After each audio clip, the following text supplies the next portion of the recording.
శివాలయం యొక్క ప్రాకారము శివుడు, శివాలయం యొక్క గోపురము పెద్ద ఆలయ గోపురం ఉంటుంది, ఆ ఆలయ గోపురము శివుడు, ధ్వజస్తంభము శివుడు. మీరు లోపలికి వచ్చిన తర్వాత శివలింగం ఉన్నటువంటి ఆలయ గోపురము శివుడు, లోపల ఉన్న శివలింగము శివుడు, అర్చక స్వామి శివుడు, చండీశ్వరుడు శివుడు, బలిపీఠము శివుడు.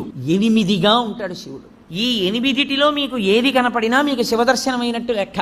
నేను గోడ ఒకటే చూశాననుకోండి, నేను శివదర్శనం చేసినట్టు. నేను ధ్వజం వంక చూశాననుకోండి, నాకు శివదర్శనం అయిపోయినట్టు. నేను గోపురం చూశాననుకోండి, నేను శివదర్శనం చేసేసినట్టు. నాకు అర్చకుడు కనపడ్డాడనుకోండి, శివదర్శనం చేసినట్టు. చండీశ్వర స్థానం దగ్గరికి వెళ్ళాడనుకోండి, శివదర్శనం చేసినట్టు. ఈ 8 చూశాడనుకోండి, పూర్ణంగా శివదర్శనం చేసినట్టు. ఎందుకంటే శివతత్వము ఎప్పుడూ అష్టమూర్తి తత్వంగానే వెడుతుంది, 8 అంకెకి కట్టుబడాలి శివతత్వం. అందుకని ఈ 8 యందు పరమశివుని యొక్క తేజస్సు ఉంటుంది. శివుడే 8గా ఉంటాడు.